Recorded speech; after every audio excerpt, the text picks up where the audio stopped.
l'actualité au cœur de l'information.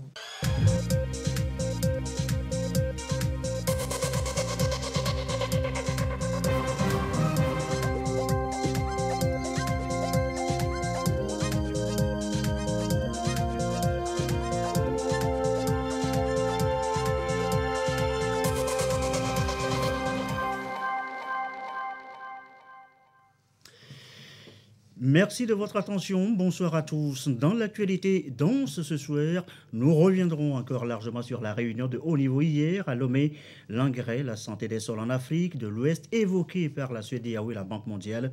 Une réunion de haut niveau avec des résolutions importantes.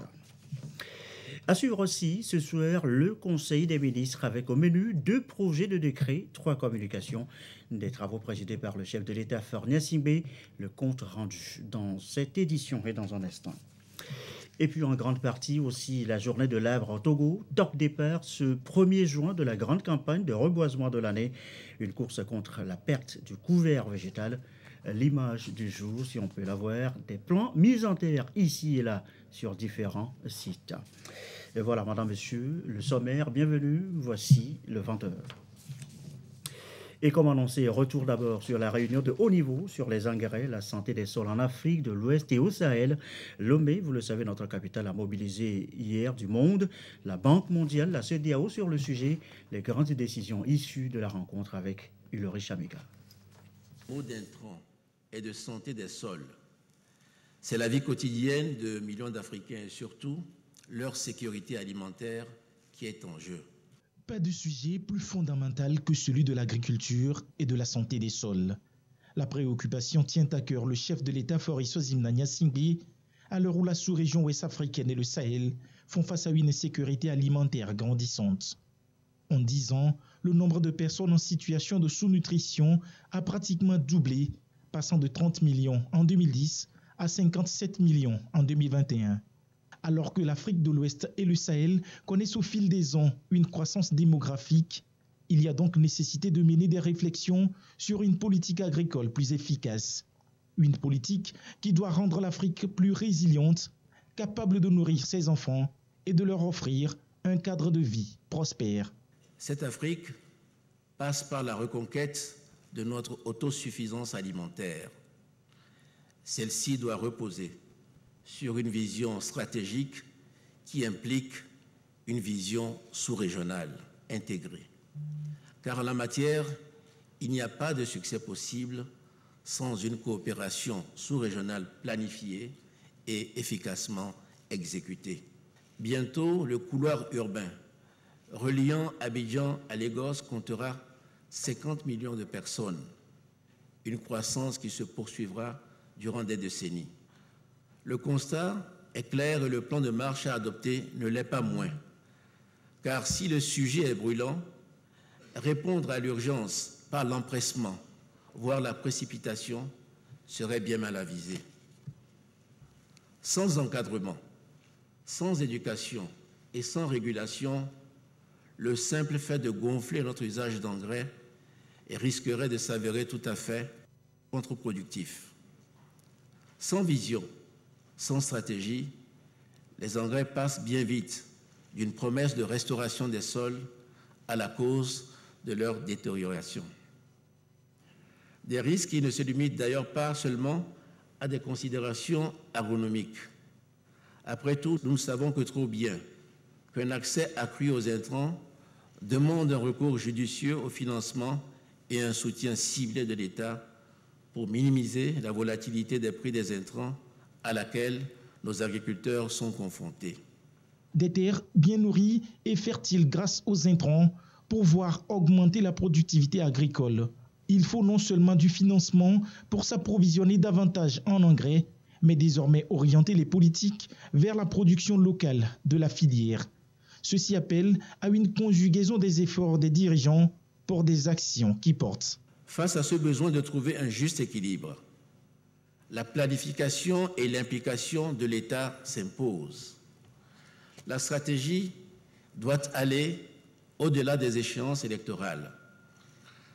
La réglementation doit compenser les défaillances du marché et les subventions doivent limiter les risques liés à l'accès aux intrants pour que l'utilisation des engrais puisse répondre à l'urgence d'une intensification de la production alimentaire.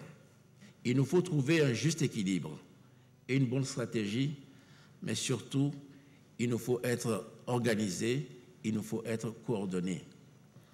Comme l'illustre la feuille de route présentée ce jour, notre vision doit être sous-régionale avant tout. D'abord, la production. L'Afrique est aujourd'hui dépendante de l'étranger pour son approvisionnement en engrais azotés. Ensuite, la recherche. Si produire doit être notre but, les engrais ne se résument pas à une formule simple. Chaque sol, chaque climat, chaque pays et chaque localité possèdent des spécificités et appellent des engrais sur mesure.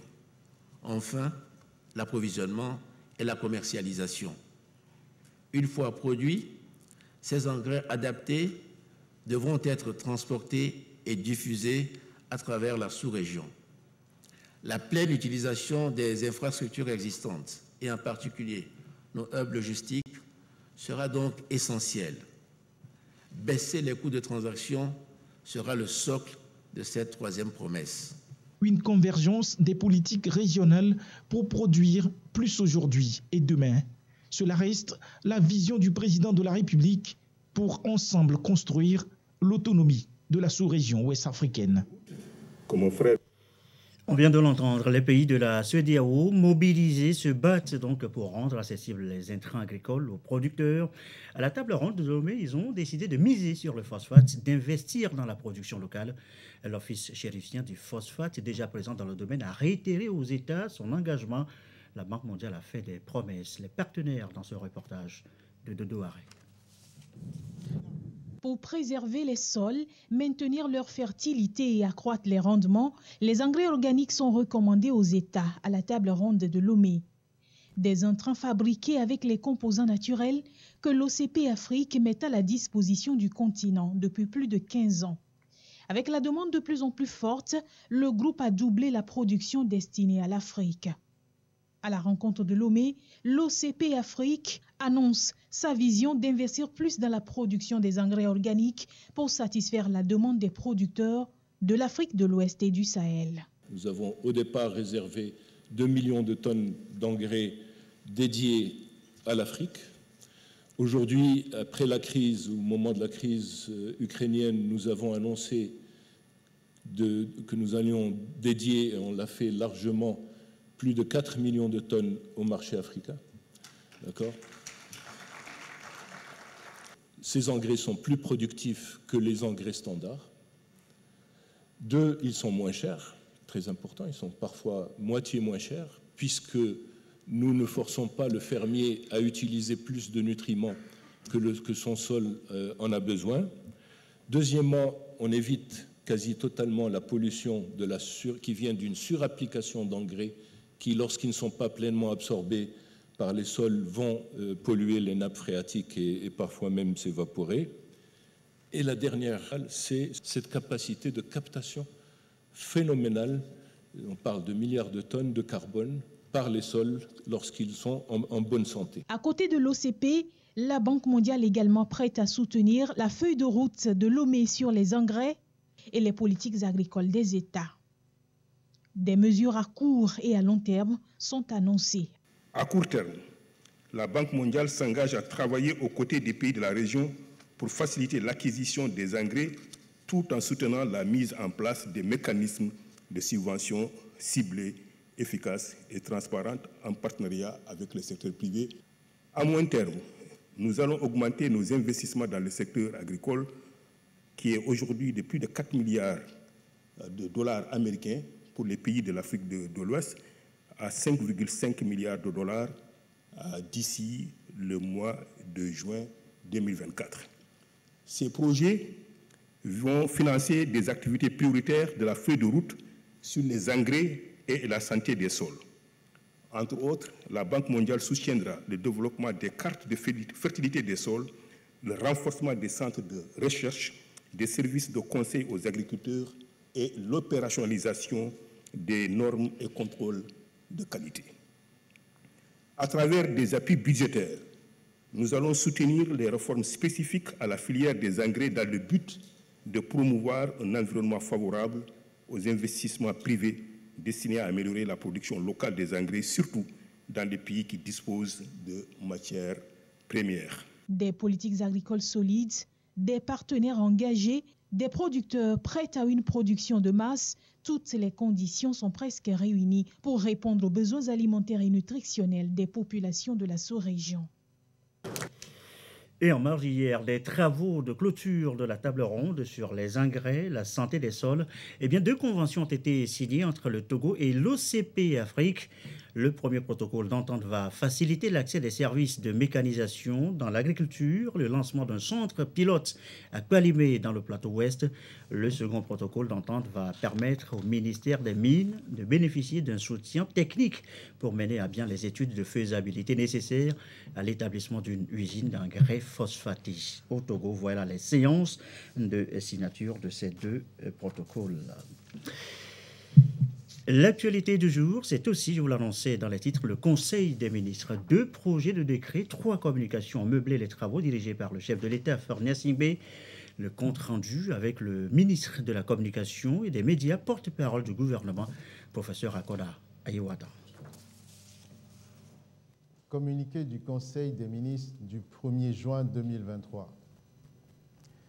Le Conseil des ministres s'est réuni ce jeudi 1er juin 2023 sous la présidence de son Excellence M. Faure Issoizimna Gnassingbé, président de la République. Le Conseil a examiné 2 projets de décret et écouté 3 communications. Au titre des projets de décret, le Conseil a examiné 2 projets de décret fixant les modalités d'exercice des compétences partagées entre l'État et les communes dans les domaines de la santé et de l'hygiène publique, puis de l'éducation et de la formation professionnelle. Ces projets de décret visent à clarifier les compétences respectives entre l'État et les communes dans les domaines sus-mentionnés. En effet, leur introduction intervient dans un contexte marqué par la volonté du gouvernement de responsabiliser progressivement les collectivités territoriales dans l'exercice de leurs compétences dévolues par les textes en vigueur, avec le souci majeur d'en faire des acteurs clés du développement. Ainsi, le décret proposé dans le domaine de la santé et de l'hygiène publique indique notamment que l'État est responsable de la politique de la santé, de la réglementation et de la surveillance des établissements de santé, tandis que les communes ont notamment pour mission de mettre en place des actions de prévention et de promotion de santé et d'hygiène, ainsi que d'œuvrer plus localement à l'accès à tous aux soins primaires. L'adoption des 2 textes permettra une plus grande implication des communes aux côtés de l'État en matière de santé, d'hygiène publique, d'éducation et de formation professionnelle. Par ailleurs, ces décrets qui seront mis en œuvre de manière progressive, en tenant compte des capacités des collectivités territoriales, amélioreront également la complémentarité entre l'État et les acteurs locaux pour le bien-être des populations. Au titre des communications, le Conseil a écouté une première communication sur la nécessité d'une loi relative à la transformation digitale présentée par le ministre de l'Économie numérique et de la transformation digitale. Le numérique est un vecteur important de croissance et de développement pour notre pays. Il est susceptible de contribuer à l'émergence d'une société libre et protectrice des droits des citoyens, notamment en favorisant l'accès de tous aux diverses opportunités. La présente communication a pour objet de rendre compte des actions qui pourraient être mises en œuvre pour accélérer la réalisation des ambitions de modernisation de l'administration au travers d'une digitalisation accrue. Le Conseil a instruit pour que les modalités pratiques et techniques des actions prévues soient analysées dans une optique d'une plus grande synergie, d'une cohérence d'ensemble, mais aussi d'une plus grande efficience des projets et programmes dans le domaine de la digitalisation. Le Conseil a ensuite écouté une communication relative à la demande d'accompagnement pour l'insertion professionnelle des personnes en situation de handicap, présentée par le ministre de l'Action sociale, de la promotion de la femme et de l'alphabétisation. Depuis quelques années, notre pays entreprend des actions ciblées visant à accompagner les personnes en situation de handicap dans leur cursus scolaire et de formation, ainsi que dans leur accès au travail et à l'emploi. Dans le souci d'améliorer la situation des diplômés vivant avec un handicap sans emploi, toutes catégories comprises, il s'avère indispensable que des actions puissent être poursuivies afin de leur permettre de vivre dans la dignité et dans le respect des droits humains. Cette communication a ainsi permis de présenter la situation de ses concitoyens tout en proposant des pistes pour améliorer leur insertion professionnelle. Ceci conformément à la vision d'une inclusion totale de l'ensemble des Togolais. Le Conseil a enfin écouté une communication relative aux résultats du leasing mis en œuvre dans les laboratoires du CHU Sylvanus Olympio, présenté par le ministre de la Santé, de l'Hygiène publique et de l'Accès universel aux soins. Sur la base de l'évaluation quantifiée des besoins en équipement du laboratoire du CHU Sylvanus Olympio, notre pays a fait recours au leasing reposant sur un contrat par lequel un fournisseur met à disposition des équipements dont il assure le fonctionnement et la maintenance, tout frais payés par lui. Les avantages tirés par le CHU-SO de cette approche depuis sa mise en œuvre en 2020 sont notamment l'élargissement de la gamme des prestations, soit 134 types d'analyses aujourd'hui contre 44 au départ, ainsi que la satisfaction des patients à 79% en décembre 2022 contre 56% en décembre 2019. Cette pratique a ainsi produit des résultats très encourageants, permettant sa prochaine mise en œuvre de manière plus large dans la poursuite du renforcement de l'inclusion et l'harmonie sociale en garantissant la couverture santé à tous. Fait à Lomé, le 1er juin 2023, le Conseil des ministres.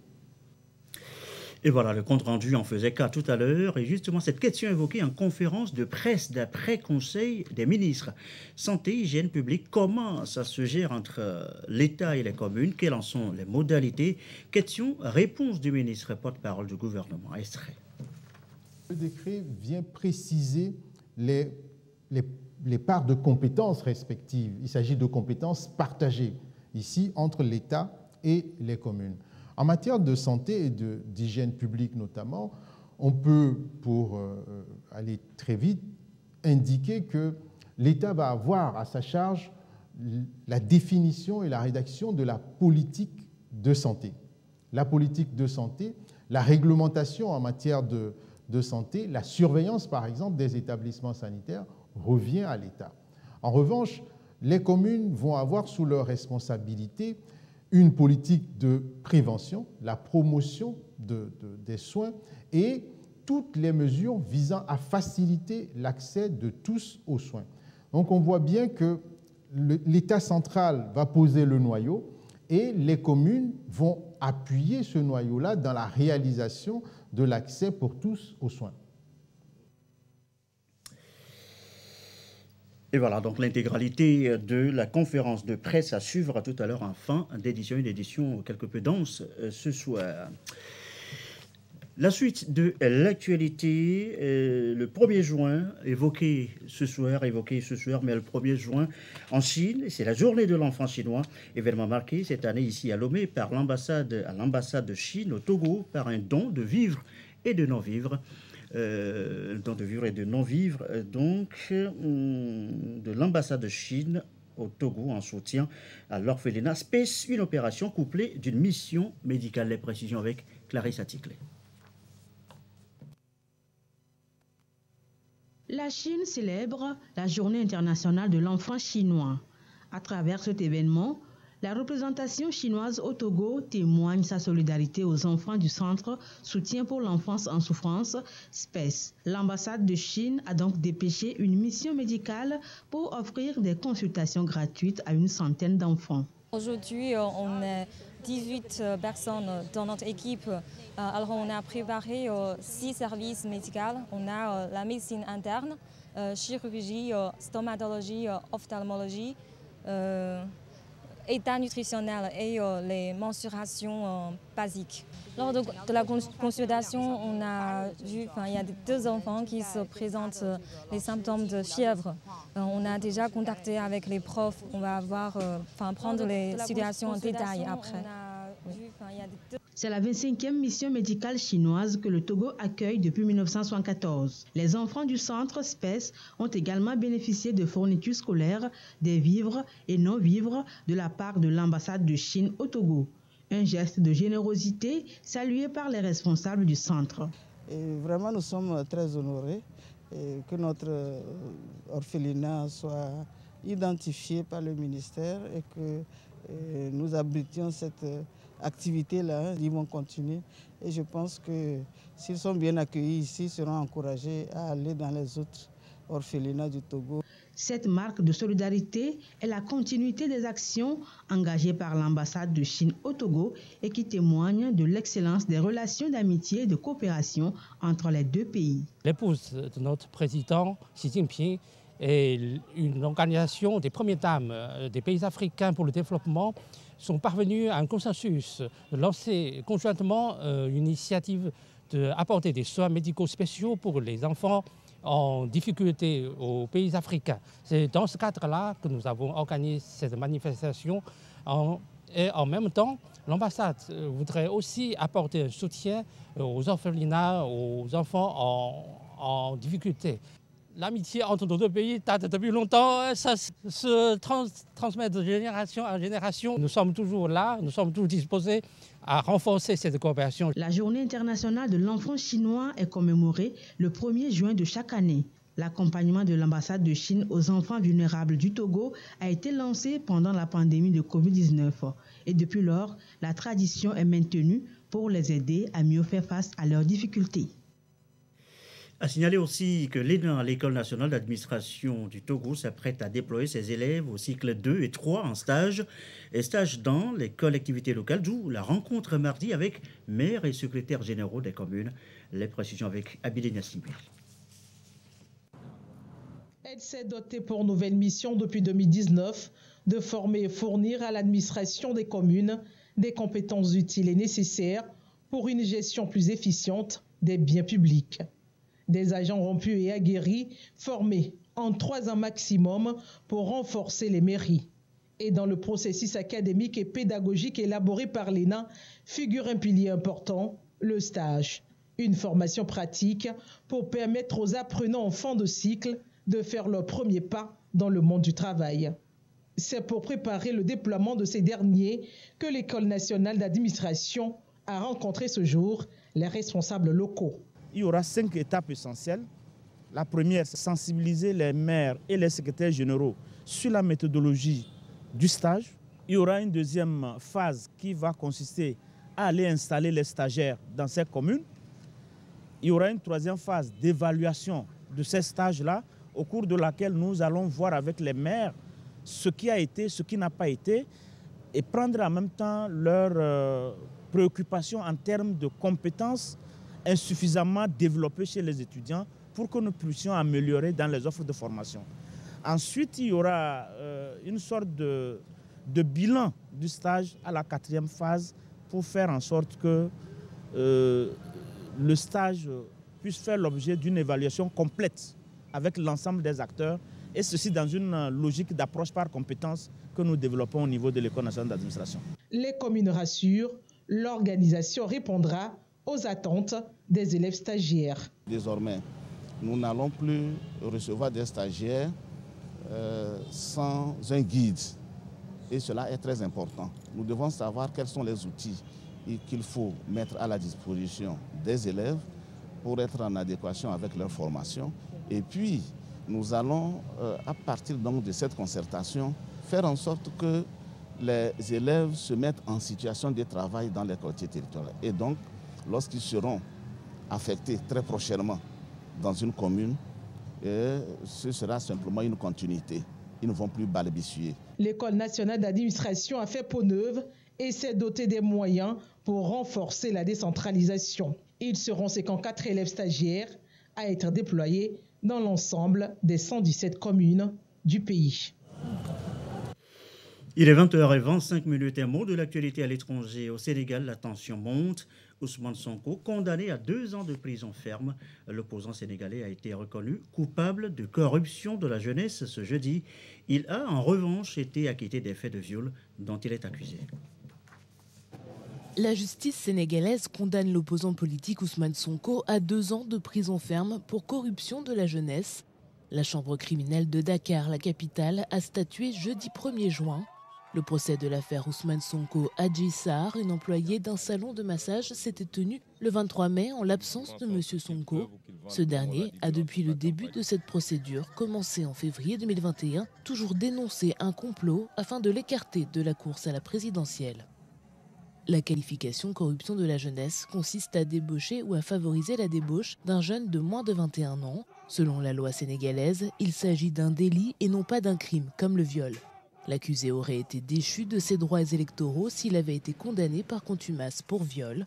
Toutefois, la requalification des faits en délit maintient, au vu du code électoral, la menace sur l'inéligibilité d'Ousmane Sonko et sur sa faculté à se présenter à la présidentielle de 2024. L'autre grand titre de l'actualité ce soir, le 1er juin au Togo. Tôt ce matin, c'est la ruée vers les jeunes plans. La grande opération reboisement a mobilisé gouvernement, société civile, entreprises et citoyens lambda. Ici et là, vous allez le voir, des milliers de plants sont portés en terre. Une réponse à la perte du couvert végétal. Direction d'abord la présidence de la République avec les premières images de cette journée de l'arbre au Togo. Un reportage de Issaka Harouna. Araucaria SLSA. C'est le plan choisi par le personnel de la présidence de la République pour marquer la campagne nationale de reboisement.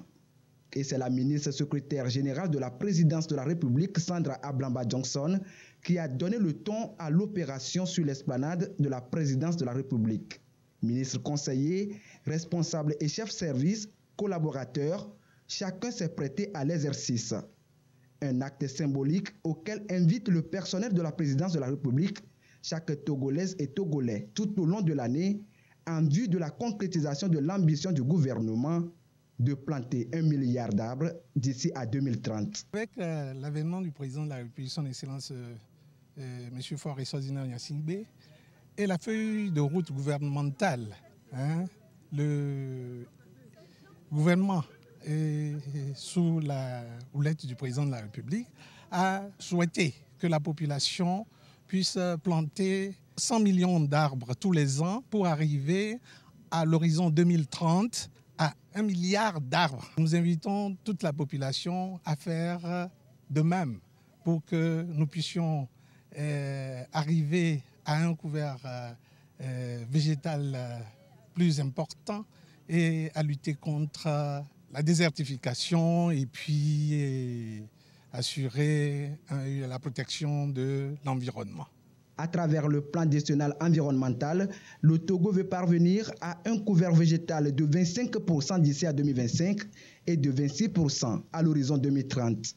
Dans la réalisation de ce projet, la participation de toute la population est sollicitée. Elle devra permettre au pays de mieux lutter contre les changements climatiques et leurs effets dévastateurs. Jeunes plans en main, arrosoir tout prêt pour les premiers jets d'eau, un site pour accueillir les jeunes pousses. Membres du gouvernement, personnel du système des Nations Unies ont lancé la campagne de reboisement. L'opération à l'Université de Lomé et à Répé. Christine Pétikialoudé. Environ 400 jeunes plants mis en terre sur ces sites de l'Université de Lomé. 3 espèces adaptées à ce sol. Le ministre de l'Environnement et des Ressources forestières lance ainsi la campagne de reboisement pour l'année 2023. À ses côtés, d'autres membres du gouvernement et du système des Nations Unies. Une mobilisation à la hauteur des attentes du président de la République, Faure Eswazimana Singbe, celle de planter 1 milliard d'arbres d'ici à 2030. Je voudrais profiter de l'occasion pour saluer cette forte mobilisation que nous avons constatée et surtout du fait que toute la population togolaise s'est inscrite maintenant, non pas dans la logique de la journée de l'arbre, mais plutôt dans une logique de la campagne de reboisement. Nous allons continuer dans un premier temps pour avoir 25% de la superficie du Togo reboisée et puis ensuite pour atteindre l'ambition du président de la République qui a voulu que d'ici 2030, que 1 milliard d'arbres soient mis en terre. Le second site retenu par le ministère de l'Environnement pour cette opération, le centre d'enfouissement d'Akepe dans la commune AV2. Le reboisement, selon les responsables de la commune, participe à la préservation de ce site. Message qu'ils ont véhiculé ici même à l'endroit des groupes organisés pour cette opération. Sur l'étendue du territoire national, 2 millions de plants sont prévus pour être mis en terre ce 1er juin et 15 millions sur 3600 hectares pour la campagne 2023. Ici et là, dans les ministères aussi, eh bien, c'est le même rituel. Diverses espèces de plants sont mises en terre pour protéger notre cadre de vie. Le tour de région avec nos reporters.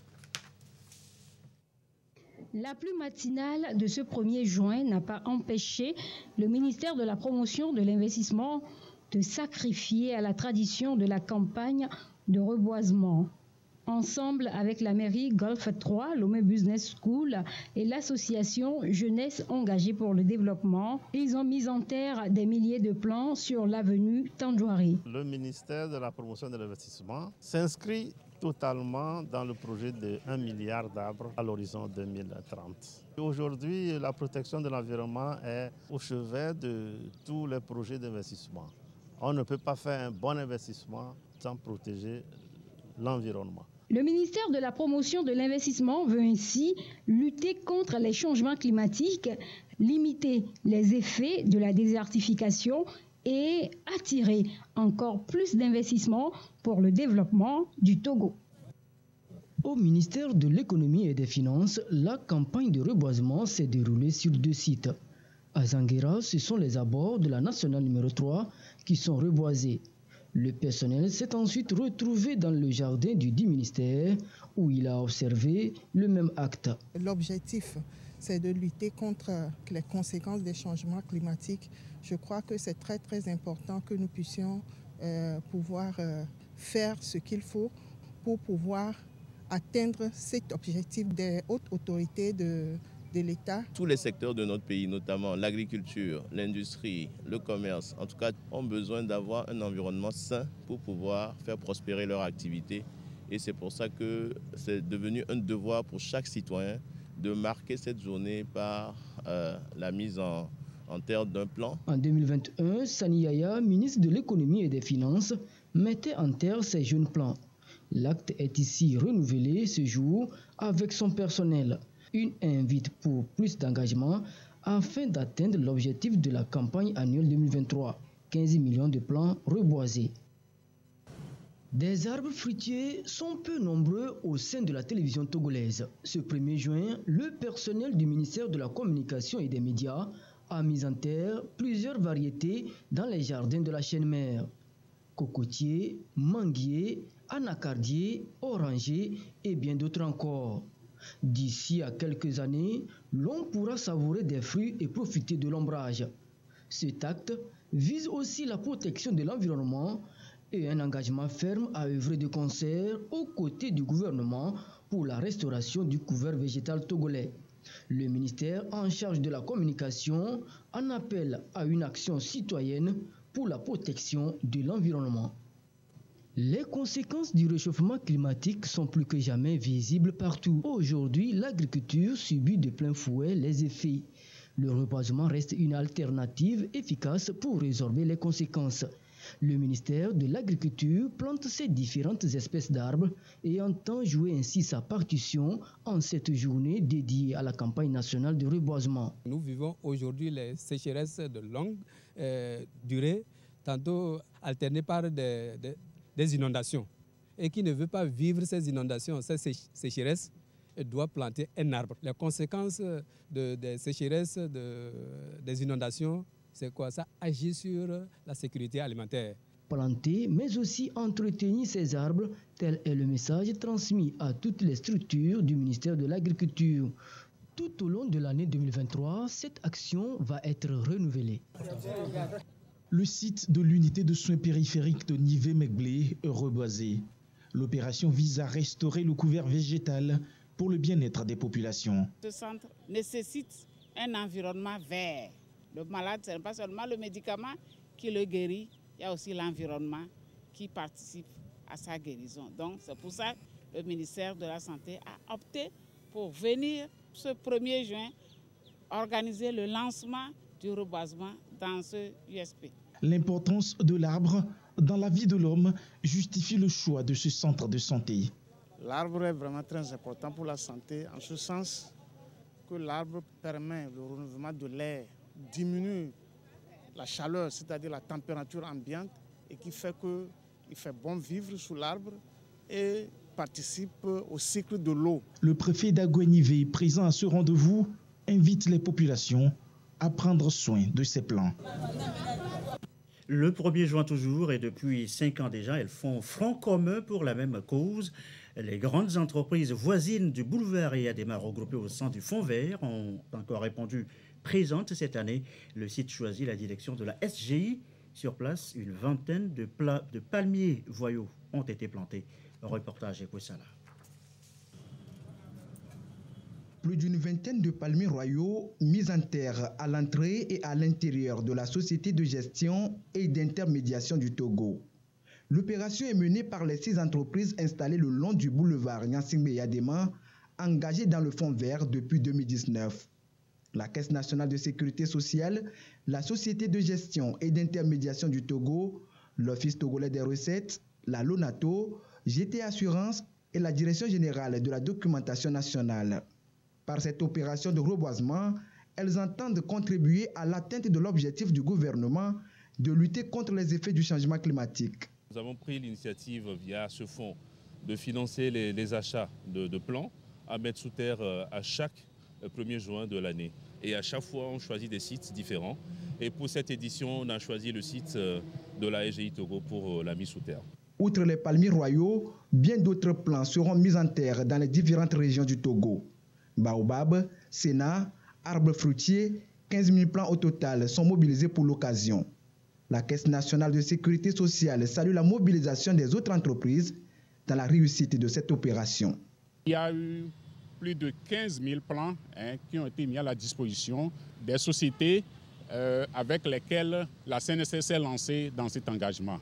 Et les 15 000 plants vont être répartis sur toute l'étendue du territoire national, juste pour démontrer l'engagement de Madame le directeur général de la CNSS que je représente ici par rapport à la protection de l'environnement. Le projet Fonds Vert qui réunit les 6 entreprises est à sa 5e année d'exécution. Il entend contribuer à la restauration des 25% du couvert végétal du Togo à l'horizon 2025. Et voilà, donc les palmiers royaux plantés à la SGI. Mobilisation également chez Anaza, Panac ou encore Canal Olympia. Pas question d'être en marge de la grande campagne du jour. Reboiser encore. Baguida, c'est dans cette réserve administrative de la commune Golfe 6 que la Commission des droits de l'homme, CNDH, marque le 1er juin dédié à la campagne nationale de reboisement. La CNDH s'est engagée depuis des années à contribuer à la préservation de l'environnement et à la restauration de l'écosystème végétal. Nous avons choisi ce site pour accompagner l'État dans sa lutte tendant à éradiquer l'érosion côtière. Nous devons appeler toute la population à respecter cette tradition civique, vous savez, qui a été instituée depuis 1977 et qui est devenue en 2020 campagne nationale de reboisement pour lutter contre la déforestation et les changements climatiques. Pour la CNDH, la protection de l'environnement est donc essentielle pour garantir la jouissance des droits de l'homme et vice-versa. Ombrage et beauté le long de la clôture de l'état-major général des FATA. une marque de l'Agence nationale d'assainissement et de salubrité depuis sa création. Une action qui se veut pérenne et mobilise le personnel de l'ANASAP en ce 1er juin dédié à la campagne nationale de reboisement. 600 nouveaux pieds de gaillac ont été plantés. Sur ce site, l'ANASAP s'est engagée à procéder à un reboisement et procède au suivi des plants déjà mis en terre. L'ANASAP œuvre sur le site au quotidien pour l'entretien, l'irrigation, pour entretenir nos plants. Cette opération s'est étendue au lycée d'Avedji dans la commune Golfe 5. L'agence, après y avoir effectué une opération de salubrité, a enfoui 150 jeunes plombs au sol le long de l'école. Les acteurs de la plateforme aéroportuaire du Togo, ensemble pour réussir la campagne nationale de reboisement édition 2023. Le directeur général de l'Agence nationale de l'aviation civile et son personnel, ainsi que les autres sociétés de l'aviation civile, ont mis en terre 150 variétés de plants pour assurer une couverture végétale aéroportuaire efficace d'ici à 2030. Nous plantons. Il ne s'agit pas de planter. Il faut arroser 1 milliard d'arbres, qui est une directive du chef de l'État. Nous pensons que tout Togolais doit faire signer cette décision et faire en sorte qu'on puisse arriver à 100 milliards d'arbres. L'enjeu fondamental est de contribuer à restaurer le couvert végétal en vue de lutter contre la désertification, le changement climatique, pour la sauvegarde de l'environnement et pour le bien-être des populations. Avenue de la Libération à hauteur de Canal Olympia reboisé. Une tradition respectée ici par la préfecture du Golfe et les mairies de la commune 3 et 4. En bons citoyens, ils ont mis en terre 240 plants.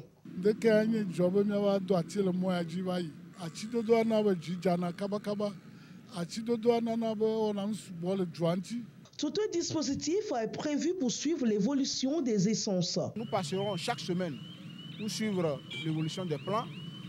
Et la préfecture également a mis à contribution. Les communes, par leurs services techniques, seront également présents sur le site. Les organisations des jeunes et le Conseil national de la jeunesse sont également mobilisés. Mettre en terre les plants, mais une autre est de faire le suivi pour que les plants-là puissent grandir. Et cela permettra de répondre aux objectifs du gouvernement qui est de planter 1 milliard d'arbres. Donc c'est pour cela que nous allons tous nous mobiliser pour atteindre ces objectifs. Cette initiative de reboisement vise à réhabiliter le couvert végétal en dégradation.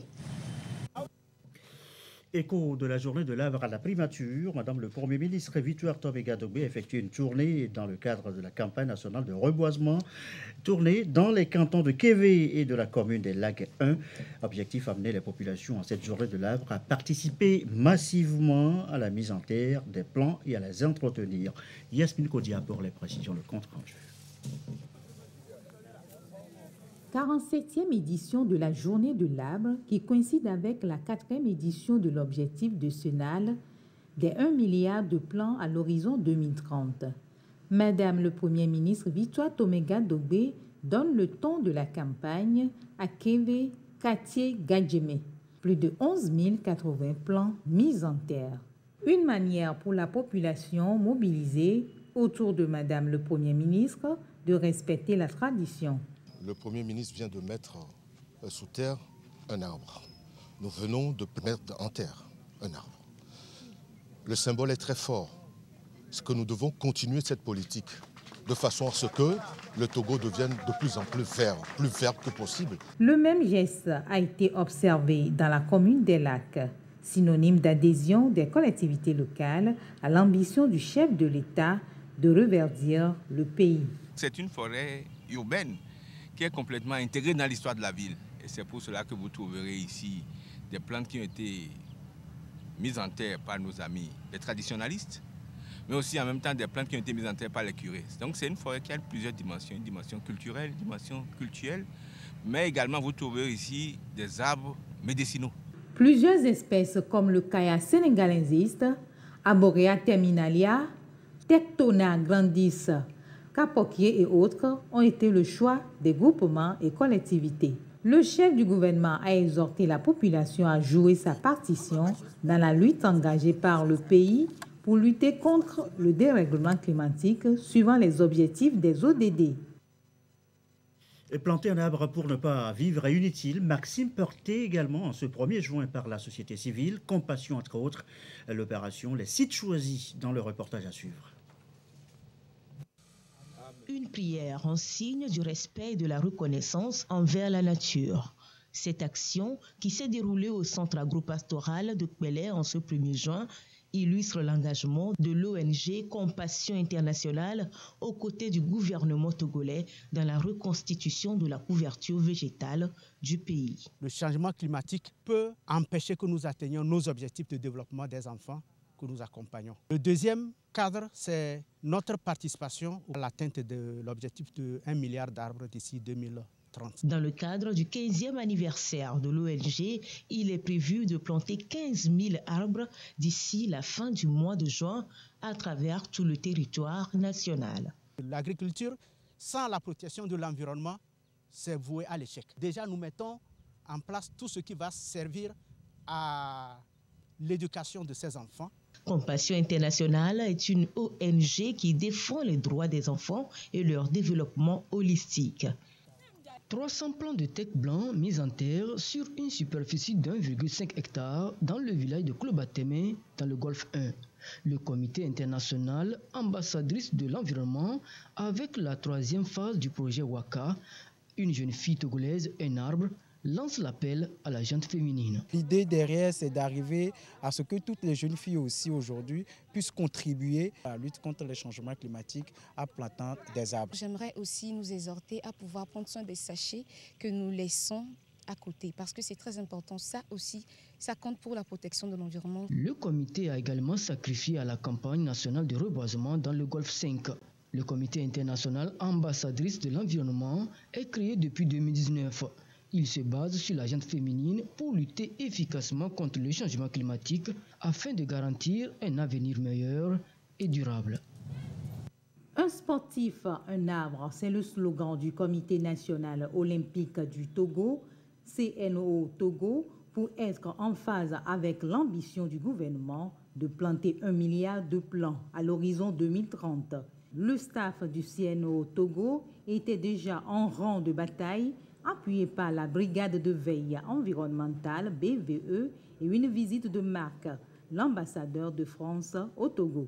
Que nous soyons athlètes, que nous soyons sportifs, que nous soyons amateurs de sport, on a en partage cette volonté de préserver notre environnement, lutter contre le changement climatique et contribuer notamment au reboisement. Et c'est le message qui est passé aujourd'hui, journée de l'arbre.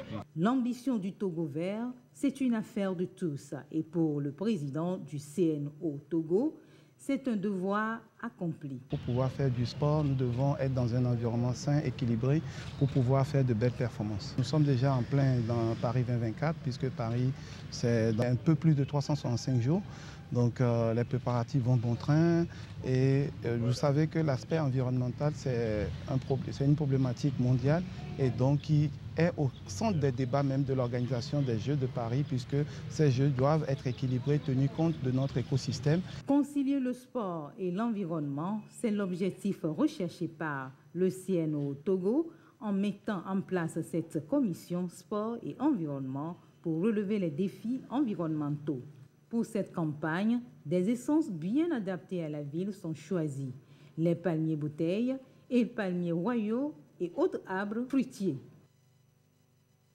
Et c'était promis, mais finalement, nous reviendrons sur l'intégralité de la conférence de presse d'après-conseil des ministres de ce jour. Demain, dans nos éditions de la journée, l'actualité est quelque peu longue aujourd'hui. C'est la fin de cette édition du soir, un peu longue. Vous aurez compris pourquoi l'actualité du 1er juin oblige. Merci à vous qui nous suivez ce soir de partout sur la télévision togolaise, notamment de Cotonou au Bénin. Et comme d'habitude, toujours fidèlement. Très belle soirée.